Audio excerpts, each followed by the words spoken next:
or a bit later in your career. A little bit about me. So I was introduced already, so I don't need to spend a lot of time, but I am the Vice President of Quality and Continuous Improvement for one of the business areas of ABB. ABB is a large conglomerate headquartered in Switzerland. The company has 130 years of existence, very traditional, very strong in technology, in engineering. I live in Zurich. I work here, so I'm based in the headquarters of the company. I have developed my career in different areas. I will tell you a little bit about this later, but I had the privilege of starting or embarking in a field that is really multidisciplinary, which is the field of quality management, and quality assurance. So thanks to that, my career in quality brought me to all types of different industries. So in automotive, I was in consumer electronics, in the television business.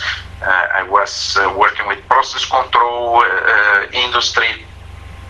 Had the chance to have experiences with hardware development and software development, and I think it gave me the opportunity to experience, to see and to compare different types of industries, processes, and also in different countries.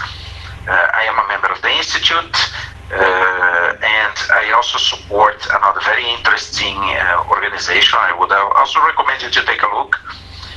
It's called Engineering for Change. It's a website. You can just Google Engineering for Change, which is an association that looks for technology development and technology advancement to help solving critical problems of the world.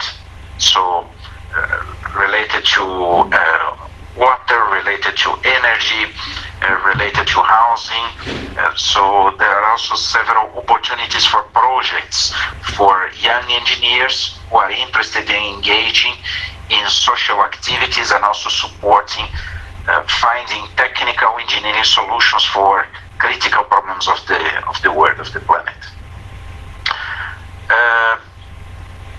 So I will try to summarize 20 years in 30 minutes, which is not an easy task. But as you can see in this collection of pictures, I was born in Brazil, in the city of São Paulo. It's the largest city in Latin America. Brazil being a huge, large country, and I actually studied there. So all my studies, I did a technical college in the city of São Paulo, which helped me also to start my professional career quite young. So my first professional experience, actually I was 19 years old as an intern, as a trainee from the company that at the time was called Brown Boveri, in quality control. So you see a picture of my fellow colleagues, students, all young, starting career, at that time still very much into the electromechanical area, the beginnings of starting to develop technology in digital technologies, but still very much electromechanical at that time. I invested, say, good time of my career in studying and learning. I also got some interesting questions from the audience about the secrets for developing a good career, and I would say and repeat, being a permanent student is for me one of the key critical factors of success for that. So I studied in a university in São Paulo, in my hometown, called the Mackenzie University, which, by the way, is completing 150 years of existence this year. Then I went to do some post-graduation and executive education courses in Brazil, in Sao Paulo, and later on in the US at the Michigan School of Business. Then in Europe, attended some sessions at the IMD in Switzerland, Cranfield School of Management in England. So every time I could grasp an opportunity to be able to advance in terms of learning new skills, learning, especially as I started developing my career on management and leadership, learning about people management. I always took the opportunity, and that's something that I would definitely recommend to all of you. Never stop learning. Grasp the opportunities. Depending on which company you will develop your career, these companies will offer you also the chance, the opportunity to be advancing studies while working. And this, I think, is one of the secrets of success. As you see, my career led me to living and working in different places, different countries. So from Brazil, I moved later on to Germany when I was working for the German automotive organization. I lived in the Netherlands, in Amsterdam. I had the opportunity to live in Italy, north part of Italy, close to Bologna. And after that in Switzerland, where I live now with my family, wife and kids. Most of this was, again, thanks to my professional career. So my work offered me those possibilities. I was privileged enough and blessed enough to have a family that followed me in those situations and all the changes. Great opportunities in which you experience not only different work environment, but also different life environment. Learning new languages, learning different cultures, learning how to deal with working colleagues that come from a diverse cultural background, trying to convince people in terms of implementing new practices or making changes in the organization, and having to do it considering and understanding the different culture, the different interests, and the different ways to motivate people in those places that I've been. Last but not least, a comment about the different organizations I worked for. As I said, I started my career quite young. One of the first places I worked was a Swiss company by name SGS, a company that does quality inspection, quality control, laboratory testing. Moved later on to a German automotive company by name ZF. ZF is a German company based in the south of Germany, developing and producing driving systems, steering systems, gearboxes, different components and systems for the automotive industry. I had later on the opportunity to move to Philips, where I was in two areas, two divisions of Philips. Initially in consumer electronics, responsible for all the television market, so all the TVs from Philips that you see in the marketplace. And later on I moved to home appliances, so all the devices and gadgets that you have in the kitchen, in the home, going all the way from coffee machines, vacuum cleaners, irons, pressure cookers, and a couple of other devices. I moved later on to Honeywell, large American conglomerate with different businesses. I was there part of the home automation business, and I was the quality leader for all the home automation products related to energy management, so thermostats, temperature controls in general for homes and for buildings, and security alarms, security panels, cameras and sensors. Until more recently, beginning beginning of this year when I made a move to work for ABB, which as a coincidence is kind of a loop back in my career, because it was also the first company that I worked for as a trainee. So as I mentioned, I started as a young student in Brazil, in Sao Paulo, making an internship in this company, and many years later, almost 30 years later actually, I returned to the company in the position of Vice President of Quality, which for me is something that I'm very proud and very honored to have made. So kind of a summary of what I have done. What you see here are a couple of images. I believe that images can speak better than words. So you can see some of the, let's say, typical images that followed me through my path in my career. So starting from my early days as an intern, when I was involved on hydropower plants and generators. So this picture that you see at the left of the screen is a huge, actually an enormous hydro generator installed in Brazil, in the largest hydropower plant in the world, in the south of Brazil, which was a fantastic way for me to get engaged in the world of electricity with such a large machines and such powerful components. You see some images of the automotive industry, a gearbox assembly line. You see some images then of the assembly line of a flat TV, so that's the panel of a flat TV being assembled in the Philips factory in Belgium. Moved into Honeywell, very technical organization. You see a picture of one of the laboratories there, and more recently ABB, which is a company that one of the branches is the robotics and automation.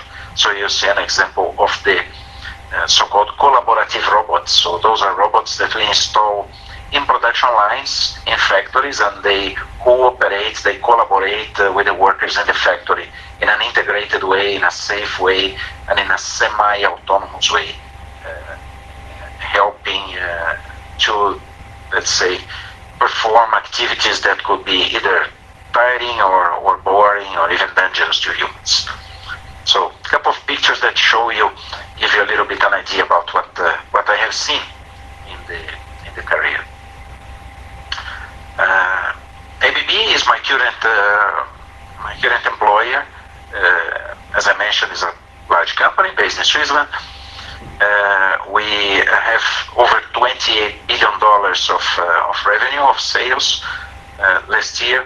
More than 110,000 employees worldwide. So there is basically an ABB organization present in almost each country of the world, and a huge volume of products. So we ship more than 1.7 million products per day, which you can imagine requires a very complex system to manage, administrate, supply chain, logistics, transportation, and ensuring that all these products that we ship arrive in good conditions, good quality, and in a proper way to the right customers.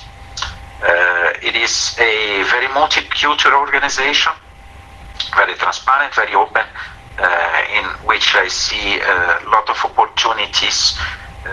Here in Zurich, for example, the headquarters, we have employees coming from all over the world, from all the continents, from the Americas, Latin America, from Asia, from Europe, from Africa. So basically everybody has an opportunity in the company, depending, of course, on their willingness to make a career, on their mobility, their desire of living in different countries and having different experiences, and of course the quality of the activities and the performance of the work they do. So now I would like to explore with you a little bit, for a few minutes, my views on what I call the world of engineering. And I noticed that some of the students were asking me what drove me to that profession, and what made me stay in this career path.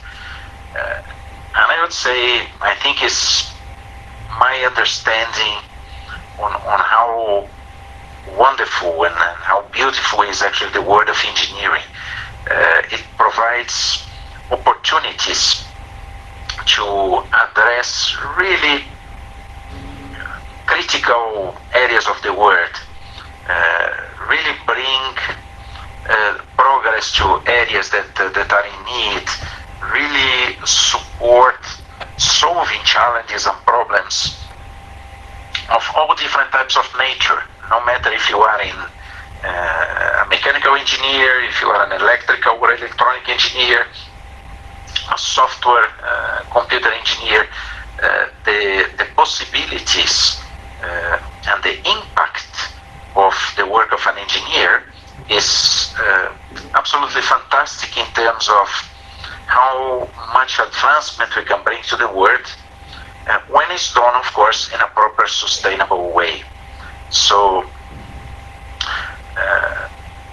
one of the things that I would really recommend you to do as you advance your studies is follow what is happening in the world in terms of global trends. So what you see here in this slide shows a few of them. For sure you have noticed the shift to electrification. So more and more people are looking for solutions that are sustainable, that don't pollute, don't contaminate our planet. So moving from fossil fuels into electrification in mobility, in the industry, in diverse areas of life is one of the strong trends that we see. The concerns about sustainability, so it's not only about progress, not only about building things, but building things that maintain our planet still sustainable for the future of the next generations. You see a growth of exponential technologies, things like machine learning, things like artificial intelligence, and all the technologies that can be very much used to help us solving critical and complex problems. More and more digitalization and automation. So you see in factories, you see in offices, collaborative robots coming to the factories to work together with humans. You see the movements in the area of the Internet of Things, the connectivity. I remember my old days when I was studying, and there was no connectivity of devices. So we would learn everything about hardware and then step by step about software. But the whole story of how to connect devices into different protocols and make sure that they communicate to each other, make sure that complex installations can be done in a wireless basis. This is something that is growing and is a huge future for engineers. The tendency of urbanization, more and more people living in cities and moving into cities, which require also a controlled and sustainable way of maintaining the urban life and the cities, and more regionalization. So you see in the world those cycles of globalization and regionalization coming, which also brings opportunities for developing products and developing engineering solutions that fit to the reality of each country and each region. So why I wanted to bring this to you is because I constantly receive from students or recent graduates the questions about in which area do you believe that will be our future in terms of career, in terms of development. And I always answer, look at the trends, look what is happening in the industry, look what is happening in the world, and then try to connect yourself in terms of understanding in which direction the world is going, associating this with the things that you like to do, and then you will be moving in the right direction in terms of your career. A few examples that show at the same time the beauty of the engineering work and also the challenges and the diversity. So the work of an engineer can go all the way from working in such a complex, beautiful project. This is a project from my company, ABB. It is a data center, which is a business that is expanding and growing tremendously, especially after the COVID-19. You see, with all the trend of people working from home, studying from home, the penetration of internet all over the world, there is a need for data centers because all this data needs to be stored and preserved in proper places. Those data centers, they consume a lot of energy and they require cooling. So cooling is one of the biggest challenges for companies like Microsoft, Facebook, Google, Amazon to maintain their data properly and safe. So you see this example. This is a data center that is being built. It's located 150 meters inside a mountain in Norway, close to a glacial area.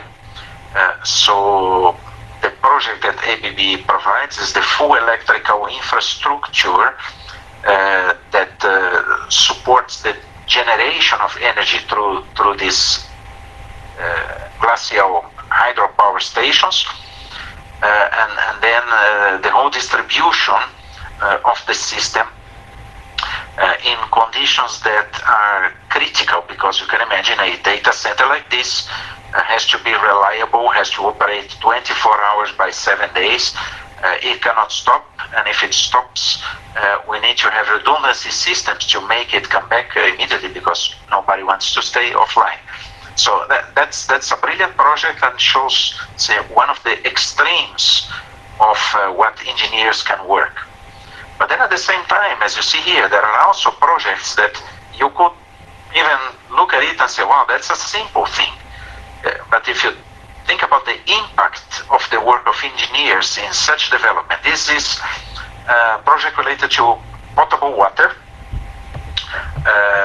It's developed in Colombia, so it was invented, created, and patented by a Colombian engineer who created a practical, simple, intelligent system to use wind energy connected to a desalination system, and by doing that, providing at a costly, economical way drinkable, purified water for a local population that didn't have drinkable, potable water before. So it is a totally different project, but if you imagine the impact to the communities into both extremes, the high technology data center installation built 150 meters inside the mountain, and a simple system to purify and desalinate water in Colombia. Both are projects of extreme impact and extreme significance for the population, for the benefit of the world.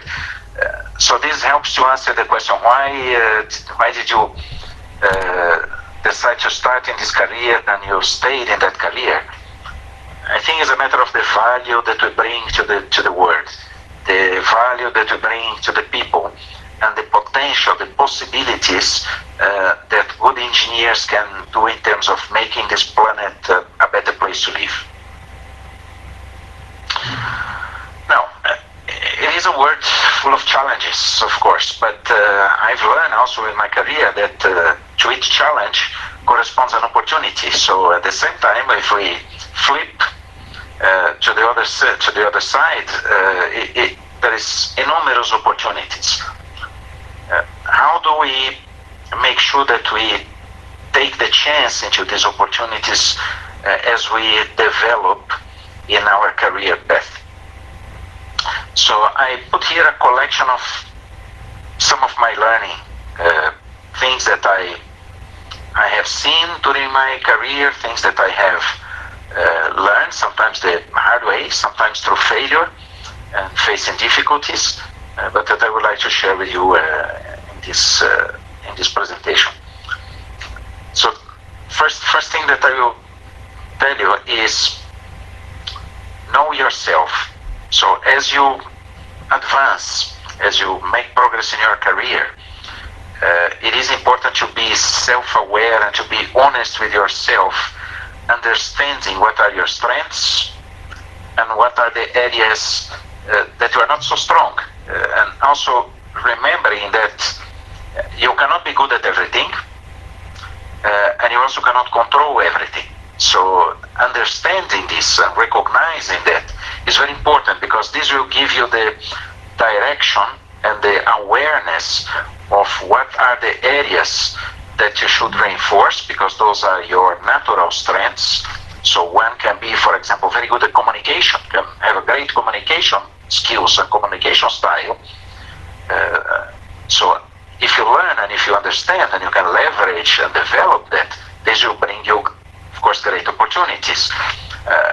On the other hand, you might have someone who is not that good at communication. Somebody is a bit more shy type of personality, but is very good in terms of the analytical skills. So very good at math, very good at calculation, very good at data. So understanding what are your strong points, also recognizing what are the areas that you are not that strong, trying to focus to leverage your strengths and developing your opportunities, also connecting to people who can help you and complement you on the areas that you are not so strong, can help you to focus, can help you to go into the right direction, and can help you something that I realize sometimes as a big barrier for some people, because they have the tendency to focus on their weaknesses instead of focusing on their strengths. And when you go to work for a company, an organization, an association, they want to know who you are. They want to see who authentically you are and in which areas you can bring and add value to their organization.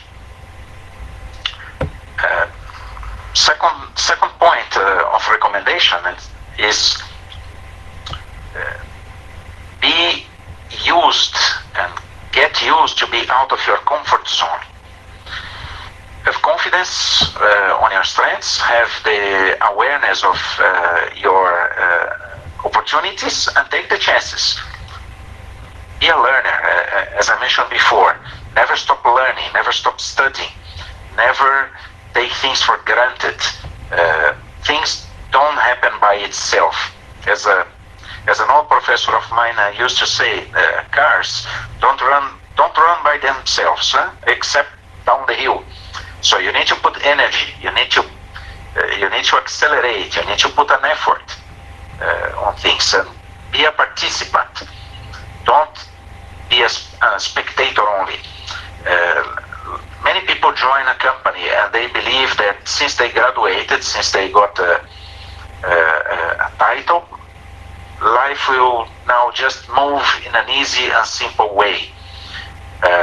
And it doesn't work like that. You have to have a vision, you have to know where you want to go, but then execute. Theory, of course, is very important. Having a vision is very important. Having ideas is very important. But at the end, the trick is in the doing. At the same time, I would say, stay humble. Arrogance is one of the terrible mistakes that somebody can make in his or her career. Stay humble, listen to others, learn from people, and if you fail, don't take it in a bad and wrong way. Stand up and continue. I cannot count how many times in my career, in my professional development, I failed, and many times I thought this was the worst mistake that I could make in my professional life and in my career. I surely will be fired. And then I realized that actually if I fail but I learn and I stand up and continue, this is an opportunity. I think the big problem with failing is the lack of learning. That one is very good for engineers. So less stories and more numbers. I've met in my career also a lot of people coming and telling stories. Very good at telling things without facts. Being an engineer is about facts and figures. If you can measure, you can manage, you can fix, you can do. Always listening to others, always consulting others, but getting the facts, getting the data before you make decisions. Don't react. Don't just go with the majority. The big advantage of learning and studying engineering is that you start to understand how to look at the facts, how to analyze data, how to make conclusions out of facts and data, which is very important as you progress, because there will be moments that you need to make decisions. And the way to make decisions is not just trying to be smart. Being smart is absolutely not enough. There's a lot of smart people who are unsuccessful. If you want to be successful, collect the facts, listen to people, get the data, analyze, put your brains in making decisions, and that's the way to move and achieve results and be successful in your professional career. And last, I would say, is a combination of doing the things right, but also doing the right things. It's a very tricky phrase. Many people do the things right. They follow the rules, they follow the processes, they follow the procedures. But you also have to be careful that you are doing the right things as you make your decisions, both personal decisions in your life, but also professional decisions in your career. Be consistent. If you believe that something is important, get it on. Get involved with it. And always be aware of the impact that you cause to people around you. Your decisions, your actions, your attitudes, your behaviors are constantly impacting people that are around you, both in your life and in your career. And learning and understanding this will be fundamental, especially if you want to make a career as a leader and leading people. Say last but not least, what will help you become better leaders? I know some of you are just starting in your studies, but I'm sure that you all have ambitions, you all have wishes to move forward, and I would say the best recommendation that I got was, look at yourself, consider somebody that was inspirational to you, someone who was leading you or someone who you decided to follow. Consider, why did you follow this person? What was inspiring on that person that moved you to follow? And then try to look at yourself and understanding your strengths and understanding the areas that you are not so strong. What is your leading style? And I think the best recommendation that I ever got was to be authentic. We don't need to be another Steve Jobs, another Elon Musk, another Bill Gates, or anyone else. We don't need to be a copy of anybody. We should be authentic. And finding this authenticity in yourselves will help you definitely to define your next steps in your career, to be recognized, to be honest and humble, and as an engineer to help contribute into a better planet and a better world.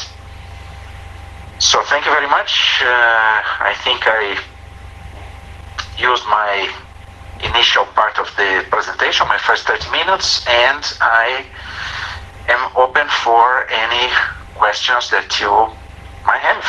Thank you very much. Thank you, Mr. Castro, for this vast amount of information. So now we'll pass to the questions asked. Okay, we'll start. So first, what is something you've learned yourself by experience in engineering and you wished you were told sooner?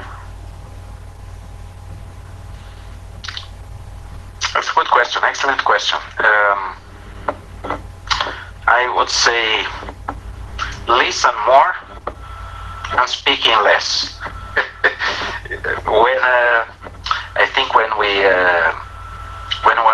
are a young professional, just after graduation, there is a tendency that we want to demonstrate how good we are. And sometimes we even try to impress people. If we meet somebody who is higher in the organization, but this leads to the potential mistake of speaking too much and not listening enough. And the importance of listening is that it's only by listening that you might develop self-criticism to your own ideas, and developing the awareness that you will not be right all the time. Many times you will be wrong, and many times other people will be right. So I think listening, collecting information before you make decisions and before you start speaking. I wish I could have learned this before. An excellent answer too. So the second, what influenced you to work in this field? I think you've spoken in the... Yeah, I can comment about this again. It's a fantastic career. With all my respect for all the other careers, of course, I admire the work of medical doctors and lawyers and physics and mathematicians and everybody. But I think the world of engineering is fantastic. You can create things, you can develop things, and I think the satisfaction of seeing the result of what you create and seeing the impact of this creation in the life of other people, in the improvement of the planet, is something fantastic. Imagine somebody who works as I did with home appliances.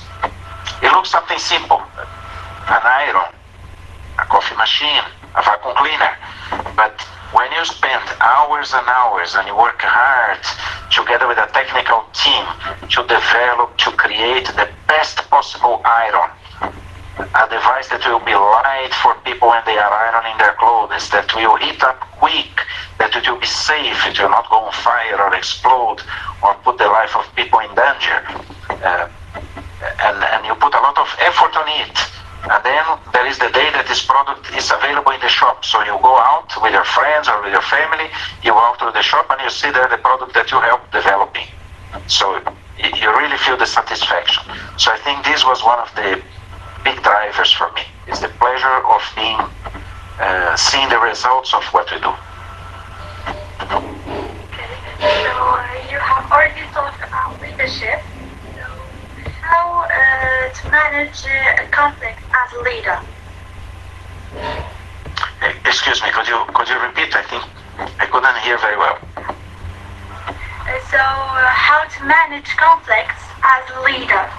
Oh, managing conflicts, that's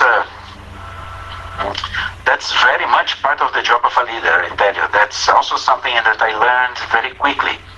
As soon as you are promoted, as soon as you have the opportunity to lead people, you start to see that at the end we are all human beings. Human beings, you know very well, they love to be in conflict all the time. I think the point is, again, listening. I think listening is a very important skill. If you jump into a conflict situation and you just try to act as the smartest person or the one who is always right and just define and determine your position, believing that your opinion will always be the right one, you can, instead of solving the conflict, you can make it even worse. I saw this several times in my career. I had bosses, managers, who in a very, let's say, arrogant way would believe that because we were young employees, they were always right. They would come, they would just impose a way to solve a conflict. They will only impose their decision. And at the end, they were not solving the problem. They were just trying to cover it. But then you get it coming back again and again. So listening, understand the real causes of the problem, putting yourself in the shoes of the people. If you have an employee who comes to work, for example, and is not performing well and starts fighting with his colleague, I mean, it's easy to make a conclusion. Oh, maybe this person has a bad character, that's why he's fighting all the time. But if you put yourself in the situation, you try to listen, you try to understand what is behind this attitude and behavior, you might suddenly realize that, for example, this can be somebody working in a factory without having the proper tools and the proper resources. No wonder that this person will be creating conflict with everybody. So not always what we see is the reality. You need to go one level beyond just seeing, by talking, by listening, by being open to different ideas and different opinions. For me, I believe this is probably the best or the only way we have to solve conflicts. Okay. It is valid. It is valid between. It is valid also for governments and countries. Communication. So the next question: will being shy affect my career? It depends. It depends. If you you remember I mentioned during the presentation, be aware of your strengths and be aware of the areas that you have to develop, and also be honest about what you are able to change and what you are not able to change just because your character and your personality. And then take this into consideration on the choices that you make. I would say if you are an extremely shy person and you want to be somebody treating directly with the public or dealing directly with a customer, it might be a little difficult. So if you work in a laboratory doing complex analysis, calculations and testing, then this doesn't have an impact in your career. But again, people can change and skills can be learned. I remember that the first time that I made a presentation in front of people, I was shaking, I was sweating, I could not even finish a phrase because I got completely embarrassed and nervous. But I had to go through it to understand that this was a point I had to develop, and I had to make my own objectives in improving that, in becoming better at speaking in front of other people. And with the time, I could develop that. So, what's the best electrical projects for engineering students? Oh, that's an interesting one and maybe difficult for me. Well, what would be the best projects for students? I would say I will give a more general answer. Instead of talking specifically about electrical projects, I could tell you that the best project is the one that provides you the best learning opportunity. Somebody could say, oh, choose the easy one. If you choose the easy one, you might complete it quickly, you might finish quickly, but you might not learn enough. So again, I go back to the point of get used to be out of your comfort zone. If you are good in one field, try to search for a project in a different field that will give you the learning opportunity. And if you fail on that, again, don't take it as a bad thing.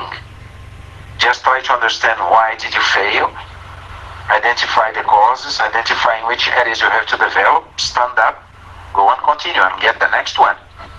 And that's how I saw many successful people move ahead on their studies and then on their careers.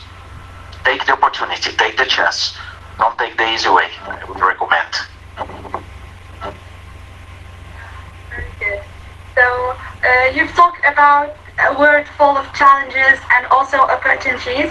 So for the challenges, what is the difficulties and challenges that engineers can face at the start of their career?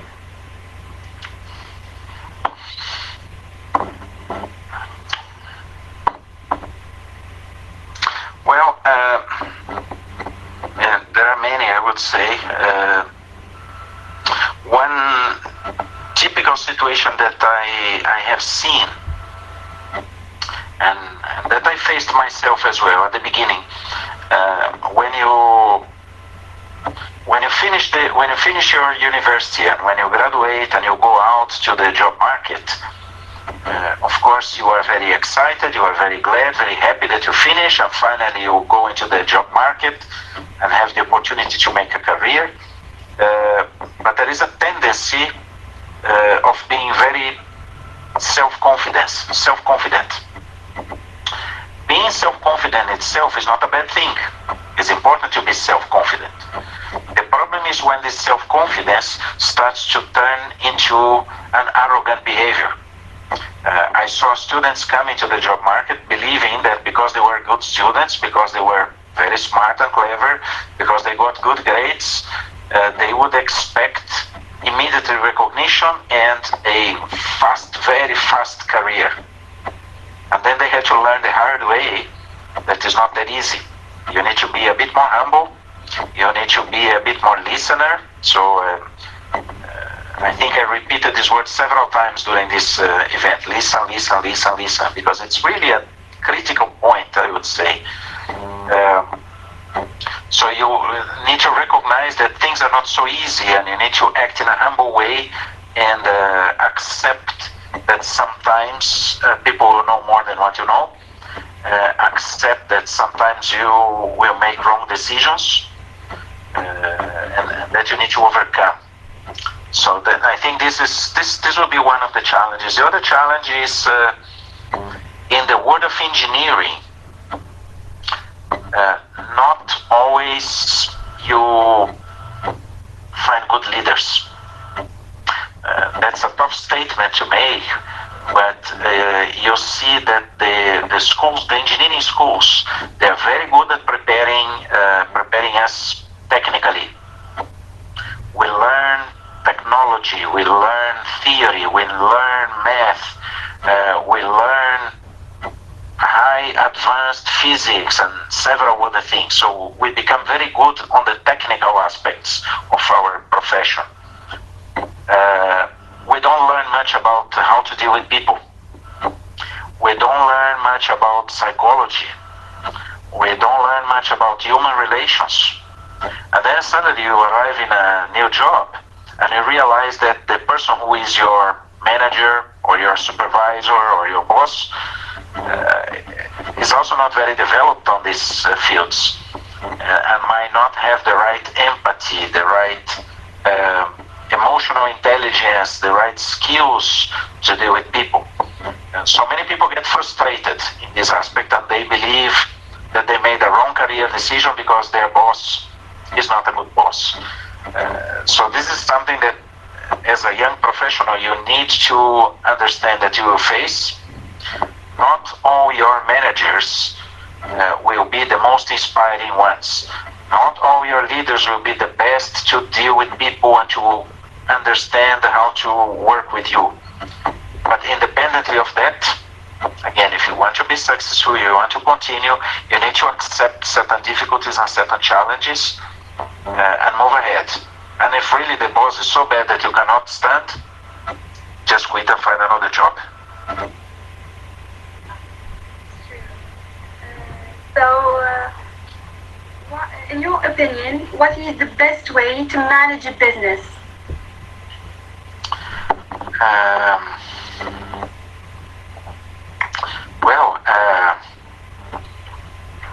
It's a good question. I would say three words that come to my mind spontaneously, which are focus, communication, and speed. What do I mean? It's focus is a critical point for the success of a business, of a company. No matter if it's a small company that you start yourself, like a startup, where you are alone or with somebody, or no matter if it's a family business, or no matter if it's a conglomerate with 110,000 employees like the company I work. Focus is what will define what do you do, but at the same time defines what you will not do If you try to be successful in everything in your business, you might end up failing on everything. So you need to understand, again, what are the strengths of the business, what is the market that you are trying to serve, understand who are your customers, and focus on that. There are several examples. Steve Jobs in Apple was an example. When he came back to Apple, one of his first decisions when he returned was to stop most of the products that Apple was trying to launch at the time and focus on computers only. So no palm tops, no other devices, no software, computers. So focus. Communication is another one. If it's a small organization, of course, and you are managing, and you are a manager or a director, you need to communicate properly to your people in order to provide them the right sense of direction. What should they do? In which direction should they go? Which is acceptable, which is not acceptable. So again, being a listener and being good at communicating is very important. If you are in a large organization, even more. Imagine that in a company of the size of ABB, the time it takes for a message to come all the way from the CEO at the very top to the worker who is in the factory executing some operations, it takes a lot of time. So we need a very good communication system, a very good communication mechanism in order to make the information come in a way that people know what they have to do. And the last one I mentioned was speed. Speed, because that's the word of our present time. If you wait too much, you stay behind. If you have a brilliant idea, but this idea is never going out of the paper and becoming reality, it never materializes, and it's a waste at the end. So speed is important. You have to be decisive. You have to know what you want, and you have to be fast, which is also for large companies important in terms of simplification, how to be simple. There is a lot of people who come and they have brilliant ideas to make things more complicated. It doesn't help. We need people who can think in a simple way and can find ways, how can we simplify, how can we make things easier for people to do on a daily basis, so that the company will have more speed, execute things faster, and reach results and customers faster as well. So there's another question from electrical engineering student. The difference between electrical and electronics companies.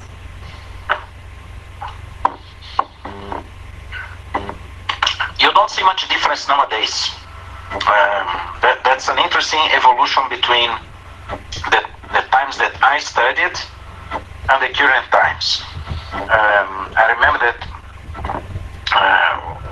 when I was with I was in the group of the electrical guys, the electrotechnical guys, and I remember the electronics were kind of some strange guys who had classrooms on the other side of the building of the faculty. We didn't really understand what they were doing.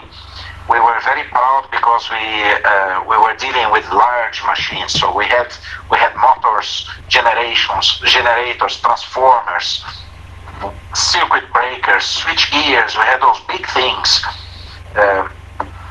middle voltage, high voltage, and those electronic guys, they were just starting in their career with their small diodes and transistors at the time. And there was not much communication. Those were very different words. If you go to companies nowadays, if you get the large companies in the field of, let's say, electrical engineering, go to Siemens, go to Schneider Electric, go to ABB, go to Honeywell, you will see that the integration between electrical and electronic it happens more and more. So large electrical machines are totally controlled through electronics nowadays and digital.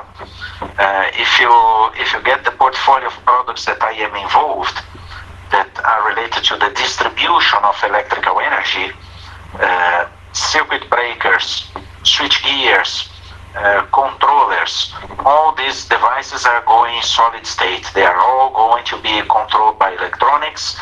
They are all going to become connected wireless through Internet of Things. You, from a control room in a different country, you have access to the data and you can control these devices in another country, in another location. So I'd say, I think there is less and less difference, less and less distanciation between the disciplines of electrical and electronics nowadays. So,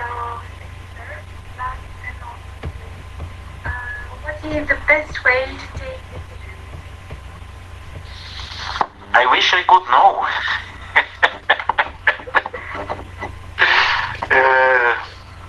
The best way to make decisions. I think I go back to something I learned from one of my former bosses, and he used to say that if you are in a group, it's not really important that you make the right decision at the beginning of the conversation. It is important that you make the right decision at the end of the conversation. What do I mean by that? Many people, especially young leaders, they tend to go, for example, in a meeting where they need to decide something, and they believe they enter the meeting already, they know what they want to do, right? Their decision is very clear in their mind. They studied everything, they are very clever, they are very smart, they know everything about the topic, so they want to just enter and make the decision and it's done. While actually, the most successful leaders that I've seen, they listen first. They give an opportunity for people to bring ideas. They give an opportunity for people to share different opinions. You collect a diversity of information and data about. You listen to both sides. You try not to just follow the majority. And as you listen and you collect the facts, you take the time you need to decide. And sometimes it's very quick. Sometimes you need time to think through. But as you make up your mind, then just make the decision. Don't wait too long, because otherwise you also lose the time and lose the chance. So I would say, again, listening skills, important. Give a chance to people to express their opinion. Imagine that if you are a manager or a supervisor of a group of people, or if you are leading a team in a project, so many of you will graduate, and probably one of the first leadership experiences that you will have will be probably to lead a project, a small project with a small team. If you don't let people talk, if you don't give them the opportunity to express their opinion, they will be silenced forever. They will never come back to you, even if they have a good idea, because they see that they don't have any access. So being accessible, being open to listen, collecting different opinions, and giving people a chance to express their ideas is very important. Then look at the facts. Again, engineering is about facts, data, figures, science. Put this all together, make your best guess, and then stand on your decision. If you make the wrong decision, as I made many times in my life and career, there is always a time to go back and do it again. Many times it's better to suffer because you make a wrong decision and you learn, than if you just stay passive and you don't make any decisions and you don't move anywhere. I hope this was a good answer. Yes, excellent answer. So, thank you, sir. I think we have unfortunately come to the end of the meeting. In the name of all IEEE Army student branch, I want to thank you, sir, for giving us a part of your time and for being such a great example of a persistent and glory leader. Honestly, people like you motivate us to strive hard and redouble our efforts. So thank you, sir, again. If you have something to say, please do with me. Well, thank you very much to To all the students, congratulations for having organized this event. Very nice to see. It was a pleasure. It was really an honor for me to share a little bit. I hope it was useful. I hope it was good. And I hope that one day I have the opportunity to go and visit you directly at the school. Thank you very much. Inshallah. Thank you, sir.